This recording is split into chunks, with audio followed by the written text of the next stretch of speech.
Okay, here we go with chapter 15. When we read last, remember that the girls had just discovered that the substitute teacher was related to one of the Cotgrave family people. And it was his uncle, and that's how he had gotten the job at their school as a substitute. And they are pretty sure he must know something about the kidnapping, but they haven't figured it out yet. So here we go. Chapter 15, The Thief Knot. Marzana, Nayala, Amelia, and Medi arrived as planned in the spot by the lockers where they'd met up that morning, then snuck out again through the gym and into the garden shed. Marzana took her little flashlight from her newly assembled toolkit. Nayala had brought one too. Medi seemed to be able to see in the dark just fine, and the ghost girl was delighted with the world under the courtyard, as Marzana and Nayala had been. Hold this, she said, passing Marzana the gold vial reliquary so that she could explore the space with more freedom. She disappeared into the tangle of plumbing under the orangery by walking straight through the nearest knot of pipes, as if it wasn't there to stand in her way. So, what were you all up to all day, Medi? Or what were you up to all day, Medi? Nayala asked her when she reappeared a few minutes later. Seeing what more I could find out about Mr. Otterwell, Medi said, as they climbed down one by one into the little pier over the dry canal. I tracked him down in the teacher's lounge this morning. I explored a little during his classes, and when he wasn't teaching, I followed him around. I only walked into doors twice, she added, pleased with herself. After all these years, it's hard to adjust to the fact that I can't just skate through things when I'm carrying the reliquary. Nayala chuckled chucked her on the shoulder. Congratulations, I guess. Thank you. Anyway, while he was having lunch, he asked another teacher if she knew if the school had heard from Mrs. Agravan. Apparently nobody has, but they told him the whole story. Monday night, her sister, or at least someone claiming to be her sister, called to say Mrs. A had come down with something, and because of her age, she'd been taken to the hospital just to be safe. Was that female caller, Marzana wondered, the same person who'd called Captain Flynn of the SCPD and blackmailed him into releasing Rob Gandrider from his cell? That much he said he already knew. He said when he was hired, they told him he'd be there until at least Wednesday. But now he's just supposed to check in every morning. And had the other teacher heard whether there had been any updates? Medi continued as they made their way along the canal toward the pier at 5 Westing Alley. Apparently, the sister had expected Mrs. Agravan to be released sometime late Tuesday. Then she would take Wednesday to rest and probably would be back on Thursday, but definitely by Friday. The sister said she'd call Wednesday night with an update, but as far as anyone knew, no one had called. But then it starts to get weird. Miss whoever you mentioned earlier, Miss something. Palkowicz? Amelia supplied. Right. She wanted to send Getwell flowers, but the sister hadn't said which hospital Mrs. Agravan had been admitted to. I gather there are only a couple of hospitals in the Liberty, so she just called around to each one Tuesday afternoon, but she couldn't find her. The sister had said Mrs. A would be discharged Tuesday, though, so Miss Palkowicz just sent flowers to her home and didn't think about it again until yesterday. I guess yesterday afternoon when the sister hadn't called with an update like she said she would. This morning they started trying to reach Mrs. A by phone, and they haven't gotten hold of her yet. I think they're beginning to be just a bit worried, Medi nodded, ahead of them to Amelia's back. And so Medi found me at lunchtime, Amelia called as she hoisted herself up onto 5 Westing's pier, and I got Mrs. Agravan's address. You managed to get her address from the office during school hours? Nayala asked, impressed. With Mrs. Palkowicz at large? Amelia opened the door with its gold-flaked address, her face dramatic in a shaft of dusty light from somewhere beyond. I have my ways. During the climb up to the 5th floor of 5 Westing Alley, Marzana and Nayala told Medi about the discoveries they'd made before math class. Then, with no little pride, they introduced Medi to Bonash and Soda Lime's Glass Museum and Radioactive Tea Shop. Today, 4 places had been laid on the table, along with 4 little half-moon-shaped pastries whose thick, rolled crust edges made perfect handles. ideal for when you wanted to eat a rhubarb pie and climb down a narrow spiral staircase at the same time. Medi, Nyala said as she hoisted herself through the kitchen window, do you think it could be a ghost who keeps this place and sets out the tea? Medi looked a little sadly back at the single pastry they'd left on the table. I don't think so.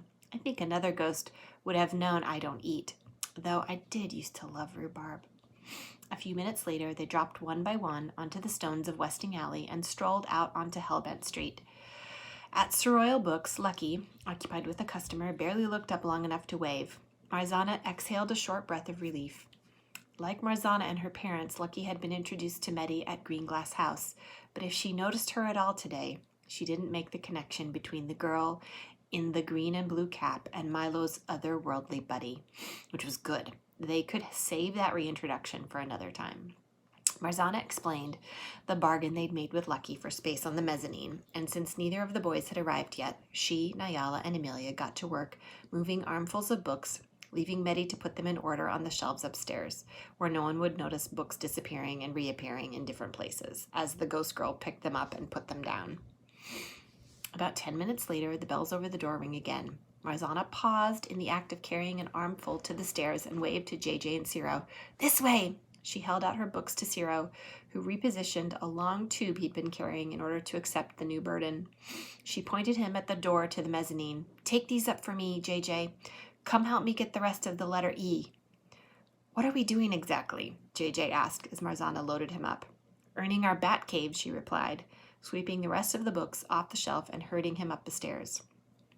On the mezzanine, she found introductions already underway. Ciro, looking dazed, shook hands with Medi. He glanced over his shoulder as Marzana and JJ deposited their books on the shelf. Oh, wow! JJ, this is Medi.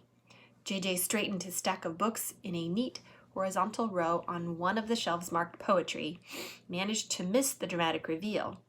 He looked up at her. Hi, Medi. Do you go to Marymead too? Not exactly, no, Medi said with a smile. Are you the magician by any chance? JJ grinned. Yeah, that's me.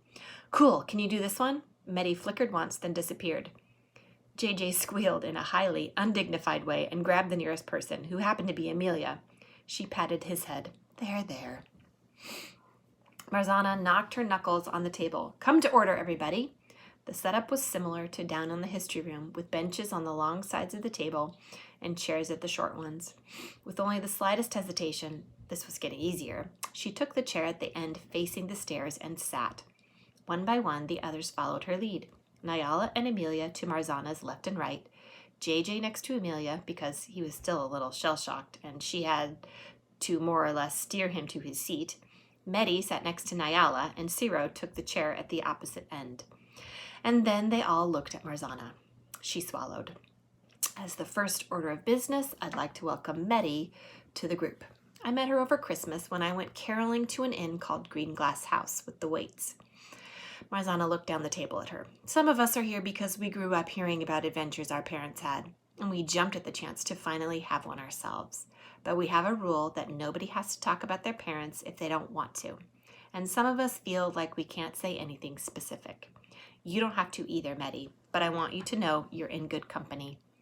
Medi tapped her fingers on the tabletop, unlike when she had jumped from the lockers this morning. The soft sound her fingers made when they struck the surface was pretty normal, as if she had ordinary, solid fingers to drum with. She looked around the table silently, assessing everyone there. Then, my real name is Addie Witcher, she said slowly. My father was Doc Hollystone. Ciro whistled long and low. Even Amelia deigned to look impressed, though she averted her eyes almost immediately. JJ, however, turned to Medi with an expression of deep sorrow. I'm so sorry, he said. He made a twitchy sort of motion with his hand, as if he had the impulse to reach for hers but stifled it. And then Marzana remembered that Medi had seen her father die only moments before falling to her own death. Medi turned to JJ in surprise. Thank you. So you're, what, a ghost? Ciro asked. What's that like? I'm not sure I have all the rules down myself. Medi held out her hand to Marzana. Reliquary? This is how I get to leave the house, she explained when Marzana held up the vial. If Marzana has it, I can do a lot of cool ghosty stuff, but I can't go that far from her. If I hold it, I can go any distance, but my ghostly capabilities are pretty well squashed. I'm still making sense of it. Marzana cleared her throat. Okay. Secondly, Niall and I decided the day we started assembling this group that once we hit 5 members, we'd need a name. Well, we're now at 6, and I have a name. We are a knot.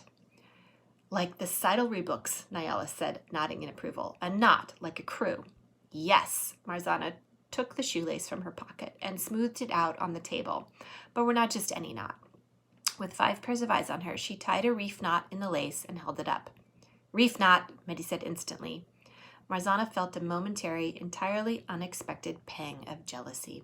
Apparently, not everyone with dubiously employed parents had their underground educations totally neglected. Yes, Marzana untied it, then performed the fiddly, looping tie of a grief knot, taking care not to pull it so tight that it came undone, and held it up. And this is a grief knot. She glanced at Medi. You want to explain? Ghost Girl shook her head. Your show. Well, a grief knot looks like a reef knot, more or less. It's kind of a trap, like leaving a strand of hair on a drawer pull to see if anyone opens it while you're not looking. Very cool, Ciro said, one knot masquerading as a different one. I like that. Marzana smiled. I thought you might. A grief knot isn't good for much but traps. It's fiddly and weird and has a funny twist. She tugged to unravel it, then tied the slightly stabler thief knot. This one's also a trap, just a bit more sturdy. She tossed the thief-knotted shoelace on the table. That's us. Fiddly and weird, and who knows if we're good for anything, but we're going to try. She looked from face to face. We're the thief knot. The thief knot, Nyala repeated thoughtfully. I can get behind that. Medi nodded, and so did Ciro. You know, I'm down with it too, he said. Me too, JJ agreed. Works, Amelia said. What's next? Well, let's go around the table. Marzana looked at JJ and Ciro. We have kind of a lot of new information from Merrymead, plus the stuff from Ciro's pictures. We're going to need to go through those a bit more closely than I managed to today, because all this other info came up. Shall I start? Might as well, JJ grumbled, seeing as how I didn't have a job yesterday. I have some new stuff too, Ciro said. It can wait, though. Okay, Marzana opened her journal and took out the prints of Ciro's photographs. Well, you remember we have a teacher at Merrymead who taught at Watermill, Peony's school, and who we think was supposed to work at the camp that threw the party Peony went to before she was taken. She nodded to Amelia. Amelia cracked into his file at Merrymead. Together, JJ and Ciro broke into slow but very impressed applause. There wasn't much there, Amelia told them, as if this made the actual feat any less extraordinary. But there were a couple of interesting things. Mr. Otterwill ran the comics club at Peony's school, for one thing, and we're pretty sure he knew her, and he knew what she was reading. How'd you figure that out? JJ asked. Nyala basically waved the book under his nose and got a reaction, Marzana said. Nyala smiled modestly. Hold your applause. But I think, Mars, you were watching. Am I right about this? That he looked more sad than anything else? Sad about what? Ciro asked. Do we think he's involved, or do we think he just knows she was kidnapped? Like you said before, if he was working at the school and was part of the camp faculty, the police would have interviewed him. I'm not sure, but at this point we absolutely have to treat him as a real suspect, Marzana said, because of the other thing we found out. It has to do with the relative of his, the person who recommended him on short notice to sub for Mrs. Agravin, a guy named Victor Cormorant. Ciro's head came up sharply. Cormorant? He looked around the table. Why is that name familiar? JJ shook his head. It doesn't mean anything to me. Nyala, however, said frustratedly, I don't know, but I thought I recognized it too. Okay, this is weird, Amelia exploded. I also knew the name until I figured it out how I knew it. I thought Nyala and I must have just noticed it at school. There were a couple Cormorants, Ezra and Nadia, who were trustees and have big portraits up on the wall. But that's actually not how I know Victor Cormorant. And you guys almost certainly can't have the knowledge about him that I do. So where have you seen his name? And why would it be familiar to Nyala and Ciro, but not to JJ and me? Suddenly, a possibility occurred to Marzana. She reached for the printouts of Ciro's notes. You two are the only ones who've read these thoroughly. His name's got to be here. Ciro snapped his fingers. I think you're right. He took the pile from Marzana and shuffled to a picture of a page she'd recognized as her parents' notes rather than Emmett's. Here. That's it, Nyala said, and she and Ciro each poked an index finger at one line in a list of people to contact, written in Marzana's mother's handwriting. Marzana wasn't surprised she'd missed it. During study hall, she'd been fixated on a different page altogether, the one with the snakebird drawing. The first entry on the list read Rob Rose Hickson. Emmett's 3 suspects, no surprises there. The next 2 names were known quantities.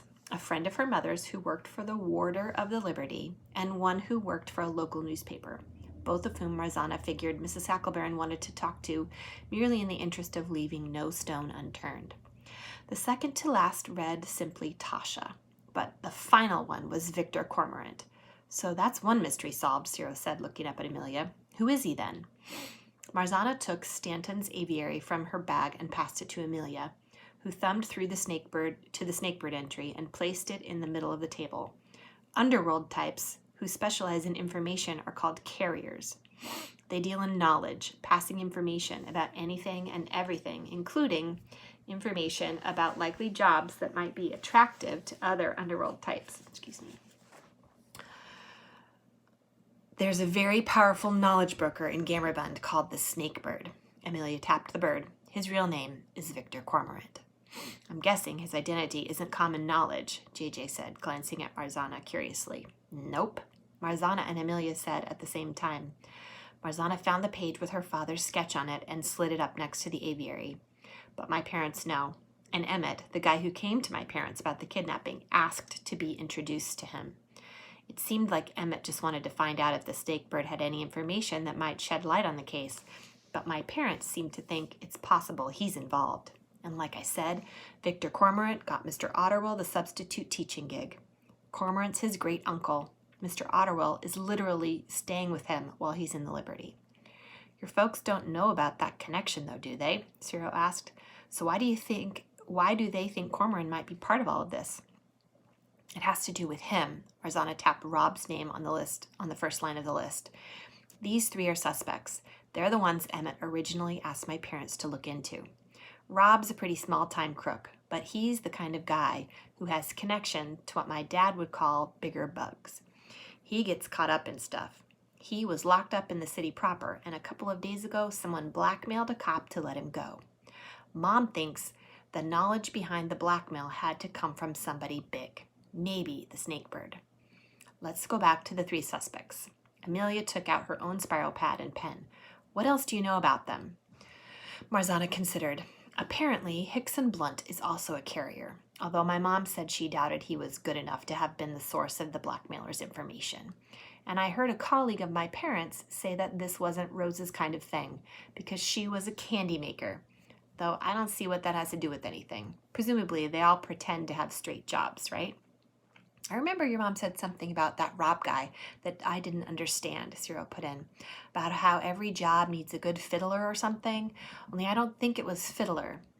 It wasn't, but it was something like fiddling Ben, Marzana hazarded. She looked to Amelia, figuring if she knew about famous carriers, she might know this term too. Amelia, however, shook her head. I've got nothing. It was Meddy who spoke up. Not a fiddling Ben, a fiddlem Ben. That's a generalist, like your buddy Rob. Your basic all-purpose ne'er-do-well. And Rose must be a confectioner, which is a counterfeiter. I can see why your folks didn't think a counterfeiter would fit into this scheme, but a master carrier like the snakebird would. Amelia nodded. The kidnappers pulled a lot of strings, probably more than we're aware of yet, and it would have taken a carrier to know which strings to go for and how hard they'd need to be hauled on to get a result. Okay, then. The snakebird's officially a suspect, too. Marzana looked around the table. Who's next? Me, Meddy said, rapping on the tabletop. She repeated what she'd learned about Mrs. Agravan. It might be worth making a trip to her house to check on her. I want to go, Nyala said. I love Mrs. A. JJ raised a hand. Well, I've got nothing to report because I didn't have a job, as you remember, so I called dibs on being part of the mission to Mrs. What's-Her-Name's house. Where is it, by the way? Marzana turned to Amelia, who flipped back a page in her pad and consulted the jottings. Whipping Hyde. I'll go too, but can we pause a minute? Ciro got to his feet. I need a map for when we get to what we have when we get to what I have to report. I'm sure this bookstore's got some for sale. Be right back." He hurried down the stairs. Meanwhile, Amelia tore out a page from her pad, wrote down Mrs. Agriven's information, and passed it to JJ. A moment later, Cyril came back, clutching not a folded nap, but a book under one arm. "Bought a gazetteer," he said, putting it on the table between them and opening it to the index. "More detail." He trailed a finger down the list of neighborhoods, streets, and landmarks until it stopped on Whipping Hyde, then turned to a 2-page spread of the entire Liberty. They all leaned over the atlas as he located and pointed to an irregular splotch of pale orange that was Mrs. Agriven's neighborhood. "That's not too far from the viaduct," Marzana observed. "JJ, can I come with you?" "You're in charge here. Should we go tonight?" "Yeah, the ransom has to be delivered by Sunday, so tonight and tomorrow are all we've got." Marzana turned to Ciro. "But first, what do you have to report?" Ciro reached under the table and produced the tube he'd brought with him, along with the battered old manila envelope from his backpack. "I mostly spent last night printing things off my phone, but I also did some excavation in the attic. This is everything I could find of my grandfather's stuff from back when he worked on the below ground." He removed the cap at one end of the tube, reached inside, and withdrew a handful of rolled paper, some of it thin enough to be almost transparent, some a vivid, saturated cobalt. Ciro unspooled the outer page and stretched it open on the table. Marzana turned in her chair, grabbed 4 small books from the poetry shelves, and passed them down the table for Ciro to use for weights. He muttered thanks as he positioned them around the blueprint. In one corner of the flattened page, the name Padraig del Olmo and the words Old Eye Overlook had been printed in old-fashioned lettering, similar to the fancy copperplate Honora used to label things around the kitchen. The drawing was of a pavilion seen from the front, something like a band gazebo, only fashioned from saplings whose branches knitted themselves together overhead to form the roof. "There are a whole bunch of these," Ciro said, unrolling a second blueprint over the first, a more ordinary-looking brick facade that Marzana thought looked somehow familiar. Here, the line under Granddad del Olmo's name read Sanctuary Cliff. "I assume most of them are for stations down in the city proper, but they're only labeled with names and numbers, not actual locations. Without a map of the system, it's impossible to say where they are, and there was no complete map with Granddad's stuff. But again, there were 2 Liberty stations, so theoretically 2 of these could be local." Maddie spoke up. "I can tell you where that one is," she said, pointing at the drawing of the brick building on the top. "It's in the woods behind Greenglass House." "That's why it looks familiar," Marzana said. "I passed it with the weights on our way to the inn at Christmas." Maddie grinned at her. "Milo would love this. I wish he could be here too." "Southwest side of Wilforber Hill," she added for Ciro's benefit, "a little more than halfway down the river." "Good to know." Ciro dug his own notebook from his backpack, opened it to a page already labeled Stations, ran his finger down the list he'd written below the heading, and wrote Greenglass House on the line next to Sanctuary Cliff. Marzana leaned across Nyala for a look at his list. "Those are all the stations?" "Not necessarily," Ciro said, "just the ones that I found drawings for. And I don't know for sure that all of these even wound up being the final plans. Some of them might just have been proposals, like there are 2 completely different blueprints labeled Whitesmith's Row. Wherever that is, presumably the city would have built 2 separate stations there. I'll bet Whitesmith's Row is in Quayside Harbors. There used to be a big metal workers' quarter there." Mehdi pointed to a line where Ciro had written Coupe de Gras, Hacker's Bluff. "And this is definitely in Shantytown." "Can I see?" Marzana reached for the notebook and scanned the list. Sanctuary Cliff, Misericord, Whitesmith's Row. "There! Not Otomy Street, but Otomy Stalls. This one's in the Liberty," she said, pointing. Milo said he'd seen this name on the map in the station at Greenglass House. Otomy Stalls. Ciro leafed awkwardly through the remaining rolled blueprints, then pulled one free and slipped its corners underneath the books. "Here. This is a huge long shot, but does anybody recognize it?" They all leaned over the drawing. It looked like a storefront, just like any old alleyway storefront, complete with a striped awning and a big glass front window with the words Otomy Stalls on it in arching gold letters. It looked like it would fit right on the Market Street, Nyla said. "That's all I can figure." "All right, so we think we sort of identified 4, Ciro said, taking his notebook back from Marzana. "Maybe we can eliminate a few more stations from the running. Speak up if anything sounds familiar. Yellow Inlet, Coldside Farm, Salton Square. He glanced around the table. Nothing. Hornblende Park, St. Horace Rye. Amelia shifted in her seat. She said nothing, and her face betrayed nothing, but everyone looked at her nonetheless. What? Marzana asked. St. Horace Rye or Hornblende Park? For a moment, Amelia said nothing. Then she sighed the tiniest, quietest sigh, and then, without any other warning, she crumpled. Her face dropped into her arms, and Marzana had a brief glimpse of tears streaming down her cheeks. They all sat there, stunned, looking at the quietly sobbing girl, and then around at one another. JJ, on Amelia's left, caught Marzana's eye over Amelia's hunching shoulders. Hey, he said, sounding helpless. Hey, it's okay, whatever it is. He patted her back, an awkward wooden thump-thump with his palm. Still, it was something, and it managed somehow to break the horrified spell that had fallen over everyone else. Nyala jumped up and rushed around the table. She scooted onto the bench on Amelia's right and put both arms around her. Amelia leaned into the hug and continued her almost soundless crying, with her face buried in Nyala's shoulder. Marzana fidgeted, completely at a loss about what to do. If it had been her, she'd have wanted privacy for a cry like this. Across the table, Cyril pressed a palm into his eye for a moment. Then he took his hands away. His expression was full of regret. Hornblende Park is a cemetery, he said softly.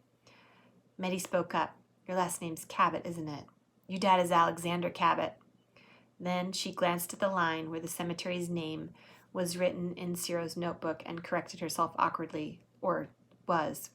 Yes. Amelia lifted her head off Nyala's shoulder with a ragged breath. To both. Did you know her father? Marzana whispered to Meddy, who stared back at Marzana as if she'd admitted to having 12 toes. You don't know who Alexander Cabot was? She demanded in an undertone. No, Marzana said defensively. Why should I?